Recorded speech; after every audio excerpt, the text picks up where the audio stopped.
Well, hello peeps, and today we have some tunings on the War Within beta, and something I would usually not really cover, but just because it affects a lot of the class that I've been covering the last few days, I felt like it was like very much justified to update you guys, because yeah, some of these things change up, and some of the things that are nice changes that I've been like talking about, and some things are not very nice changes.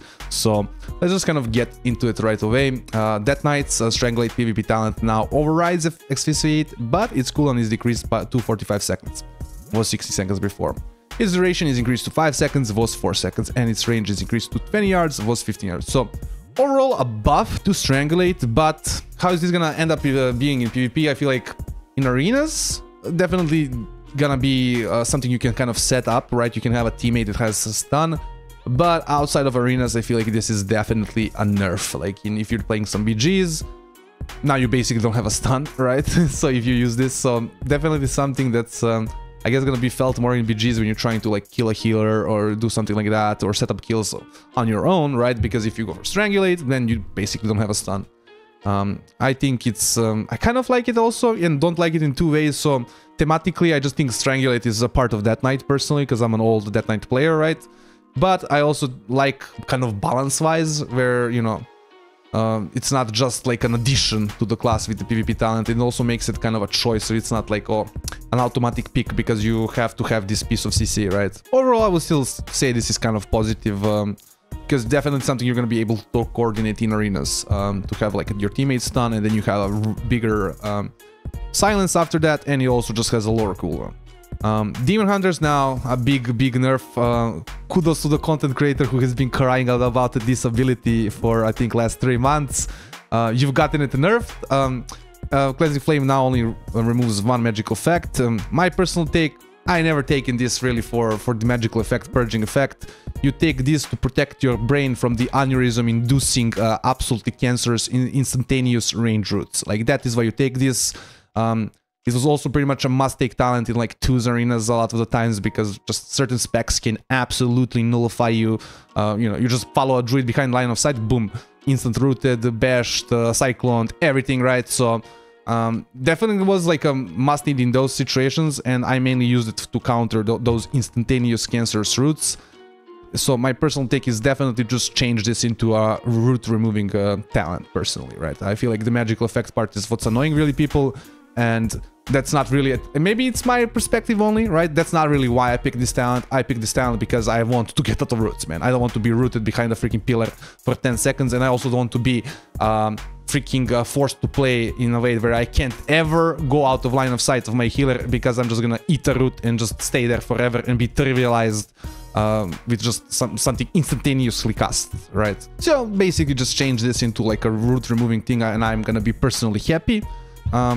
I don't know, maybe some other people have their own takes on this. I just don't care for the magical effect personally, right? Moving into Druids, a new PvP talent, Tireless Pursuit. I think this was like a talent normally before for them, and like originally a conduit in Shadowlands, if I'm not wrong. Whatever, that does not seem like too impactful. Gonna be annoying if it's maybe like really meta, because like you just constantly like switching forms in Druid, and you just have a 40% movement speed when you're like in your bear, and when you're like in your normal form, it's gonna be maybe like crazy when you're trying to chase down a Druid. But yeah, otherwise I feel like not a huge impact. Maybe like a Resto Druid talent mostly, right? High Winds has been redesigned, so increases the range of Cyclone, Typhoon, and Tangling Roots by 5 yards. I mean, it's good that they're doing some nerfs to Cyclone, because it is unequivocally the most broken CC ability. Like, you can't even argue. Like, this is the strongest CC in the game. It is also on a class that is packed with CC already, packed with mobility already, so which makes this ability even more potent simply because of what class it's on. Why does this not have a cooldown, but then something like Hex has a cooldown? I think in what's it called? Repentance from Paladins also has like a cooldown. Like, why are those casted CCs, right, at all, when this is a no cooldown casted CC as well, and it's just superior in every possible way, right? It's, yeah, I don't know. Like, hopefully in War Within, Blizzard looks at Cyclone and kind of because definitely did not need an additional effect on it, right? Moving into Hunters, Tranquilizing Darts, PvP talent has been removed. This is because I think they've gotten like double purge now, so just kind of not making it like a de facto buff clearing class or whatever, to make it less of a nerf, less of a strong versus druids and stuff. Mage, new PvP talent, Fireheart, Blazing Barrier damage increased by 500%. Flaming Cannon PvP talent has been removed. Hate mages, any kind of nerf to mage is good. I think this is mostly a nerf because of Flame Cannon being removed, so yay, nerf mages. Moving into the monks. Now, grapple weapon PvP talent has been reduced to 20 yards. It was 30 yards. I still think this is one of the most annoying CC style abilities, whatever. Just Mist Weaver's like, oh, you're bursting his target or whatever. Mist Weaver just plops your weapon from your hands. The good part, the range reduction at least is gonna make the monk have to get into a more dangerous position, and it's not gonna be just standing behind the freaking pillaring and then just drops your fucking weapon from your hands, right? That never felt really good to me. But we have a really good new PvP talent, which, yeah, was something that I talked about in the monk video, right? The clash ability, it's very good. It brings you and a target together, 45-second cooldown if I remember correctly, and roots everybody that's like in between you. Kind of like half and half death grip, right? It grips you and the target right to a middle location. Now it can be reactivated immediately to clash an additional enemy. So the first time you cast it off, it's gonna just hit one target, but after that it can stack up to 3 times, and you can basically hit 4 targets with your clash. Yuck, yuck, yuck, yuck, yuck, yuck. And a Mist Weaver can do this as well. I don't know why I didn't put this to Brewmaster as well. Would have been maybe fun, but yeah, Mist Weaver can do this as well. Of course, Windwalker can do that too. And we have a new PvP talent, Rising Dragon Sweep. Whirling Dragon Punch knocks enemies up into the air and causes them to fall slowly until they reach the ground. So it's kind of weird to me why it makes you fall slowly. Yeah, just that part is weird. Like everything else seems like fine until you like reach the ground. They want you to be like knocking people up and like killing them with fall damage. I can understand that, but yeah, I don't know. I have to, I guess, test this out in the game, because like how far is this knocking people up that you actually need them to fall down slowly, right? On the other hand, it's also like kind of I guess a useless ability versus certain classes like Demon Hunters and Evokers. They're just gonna just fly away from this kind of CC, while I think it's like a I would say a hard counter, but definitely a good CC for some other specs that have like nothing they can do to get themselves back to the ground or maneuver in the air, right? And we've also had some talents removed, Mighty Ox Kick and Alpha Tiger. As I was saying, like we just have so much interaction with haste now that like Alpha Tiger just feels like a really strong talent, like not even just to have your globals faster for some burst, like you actually get damage from the haste finally, right? And Mighty Ox Kick, I think it's more to not have you like kicking people around, knocking people around. I guess that's also the reason. So moving on into like the big overarching PvP change of this patch that's gonna be in the like the first season of the War Within. Basically, TLDR, you need to earn 2500 conquest, which then is gonna let you complete a quest that will give you weapons for your chosen specialization. So basically, you cannot get weapons for your first 3 weeks without doing this quest, right? I'm not sure what this is exactly like trying to fix. I was thinking maybe it's because we don't have the Great Vault, but give us more conquest, right, is like the simplest solution, right? You just, you know, let us choose and then let us have more conquest. Maybe this was to make it a little bit more fairer between the classes, because some classes wanted the weapons first, some classes wanted the tier sets first. And then this kind of standardizes the gearing part where everybody's gonna have like a tier set, right, by the first 3 weeks, and then everybody's gonna get their weapons like in the 3rd week. I'm not sure. Again, my take is like I'm not exactly sure what this is trying to fix, but not something that I feel like is gonna have a negative impact. Now moving into kind of the general side of things and kind of general changes, there is some things that kind of affect the class that we've been talking about, and also some things that I think are gonna be more affected in PvP. We're not gonna go over all of it just because, you know, there's things that really don't matter in PvP for us. So like there's some changes to the Death Knights. Shane Elena has basically been a little bit nerfed, like the Infliction of Sorrow is now 100% of the remaining damage instead of 200%, and it only now functions with Virulent Plague. Like I said, it was bugged when we were doing some of the testing. So Frost, Obliteration now has like an additional effect, while Pillar of Frost is active, it just increases the Frost Strike's cost and its damage. Very nice, especially because the way I felt, at least, right, you didn't feel like you were like you know, going out of runic power, so this is definitely something that's very nice. The Unholy thing that I want to talk about right now, right away, is Unholy Blight is now passive and now surrounds the ghoul instead of the Death Knight. As I was saying in my Unholy video, it just does not feel good to press Unholy Blight, then press Dark Transformation. This now combines those buttons, you know, together.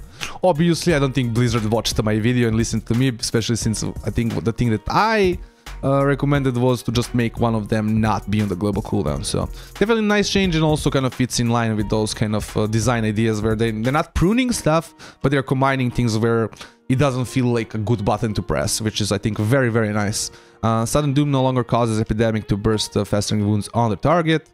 It's kind of, I guess, a little bit of an AoE nerf. And when talented into Harbinger of Doom, Sudden Doom now displays activation overlay images separately, left and right for each stack. So a little bit of a buff to the Weak Aura, something that they're working on, thankfully, right? Making sure that you, on your base UI, are able to kind of see these things more noticeably and, you know, not have to have freaking Weak Auras to play your spec properly. Something I hope they really do for Monk in the future, because I feel like the Monk, especially the Shadow Pen one, has kind of a issue when it comes to Weak Auras. Moving into Demon Hunter, this is also very big. Adarachi River has basically been redesigned to a degree. It still kind of works the same way, but it kind of has like additional effects, right? It's not just, oh, this ability deals a little bit more damage and applies their mark, whatever, with Chaos Strike, or your Blade Dance just does a little bit more slashes, right? So when enhanced by Reverse Glaive, Blade Dance / Slow Cleave deals 3 additional glaive slashes to nearby targets. But if you cast Chaos Strike first, it deals 6 slashes. So kind of a buff if you're doing Chaos Strike first. Art of the Glaive has been redesigned, begins avail practice glaive work enhancing your next Chaos Strike, and Blade Dance. The enhanced ability you cast first has 10% increased damage, and the second one has 20% increased damage. Very nice. Makes it also more clear at how your abilities are kind of being improved. Intent Pursuit has been redesigned, when enhanced by Reverse Glaive, Chaos Strike Pursuit. Intent Pursuit has been redesigned, when enhanced by Reverse Glaive, Chaos Strike applies a reverse mark, which causes your target to take 15% increased damage. If cast after Blade Dance, reverse mark is increased to 30%. Casting the Hunt allows you to cast Reverse Glaive. Very nice. Indecisive, so this was actually this talent before, right? And now just casting the Hunt will let you just cast Reverse Glaive baseline. Indecisive Blade always increases Chaos Strike and Soul Cleave damage, was only after, oh sorry, when enhanced. Adjusting the positions of Inclusive Blade, Keen Engagement, and Preemptive Strike, and Escalation has been removed. Escalation was basically just baked into like your normal Reverse Glaive. It was also the thing that I was like saying it's kind of confusing, right? How it works, because you had to kind of combine that part of it, like reading the Reverse Glaive, I guess. So now it's just a lot more clear how your abilities are being enhanced without you have, you know, how being very confused. Okay, so now my ability deals 6 slashes, or what does it actually enhancing? Because yeah, it was very confusing how they worded it. In any case, this is more of a, how would you say, clarifying changes, right, to make you actually understand what each talent does, and also a little bit of a buff with Incisive Blade. Yeah, moving on, we're not gonna go over the druids and stuff. Hunter, just a bunch of like tunings and stuff. Mages as well, tunings just for like kind of the new things that they've been kind of adding and, you know, changing. None of them are like specifically big on PvP. The next thing is that I want to talk about is definitely Paladin, because I think this is something that's definitely gonna have an impact on PvP. So basically, Herald of the Sun has been gutted. You casting Avenging Wrath, or, you know, if you have, what was it called? Well, if you cast Wake of Ashes, you get Avenging Wrath, right? You're just gonna get 1 Dawnlight on your targets, instead of having 4 Dawnlights on your targets. This is a huge, I think, nerf, and on top of the fact that Sun's Avatar healing is reduced, Dawnlight healing is reduced. Yeah, these are definitely going to be felt in PvP, going to be felt definitely by both Holy and Retribution. And also, like, I think the Dawnlight thing is like the biggest nerf to me, especially like since I'm pretty sure they can be purged, right? So yeah, this is definitely something that's gonna not feel good in PvP. Also, like, rotationally, you know, casting Avenging Wrath and then having them, you know, pop off on all your targets, and then having like the lasers pop off. That was very cool. Now you have to like set up your Dawnlights and then like pop Sun's Avatar, right, and start kind of connecting yourself to the Dawnlights. Kind of gonna feel feared. So definitely big L for the Paladin Herald of the Sun. In any case, we can kind of continue on. just kind of tunings for Priest, Rogue, Warlock. None of them, I think, are, from what I read, big difference in PvP. Or again, classes that I don't cover, really don't play, so I'm not gonna really comment on that. But Warriors, just a huge gut thing that has happened in some regards as well here. So I feel like Warriors, for some reason, been getting a little bit bullied by Blizzard here. So Blade Master's Torment has been redesigned. Doesn't do Blade Storms anymore. Kind of sucks for Slayer more particularly, but I feel like in general was a nice way of you at least having a part of your burst that you could just, like, you know, Dragon's Roar, pop all your like CDs and whatnot, and then, you know, you just Blade Storm with your avatar a little bit, so you had kind of that confirmed the damage part that it didn't really matter, like, did you like play Slayer or whatever, because something you just were able to always do. But another thing is just I don't like Warlord's Torment. I feel like Warlord's Torment is also in a kind of a nerfed version, right? We don't get to proc it from Colossus Smash, so it just, yeah, kind of feels underwhelming. We might just choose different capstones ultimately, instead of like going for like an avatar of capstone. But yeah, just kind of I guess for PvP, a little bit of a nerf, right? Or a lack of utility that we have now these days. The biggest thing actually here, guys, is a reverted and intentional change to Interven's tooltip. I don't know why they didn't put this in the PvP part, because definitely affects PvP a lot more, I think. The unintended change that happened was, of course, Intervene absorbing spells. That maybe wasn't like true, but at least that's what it said on the tooltip.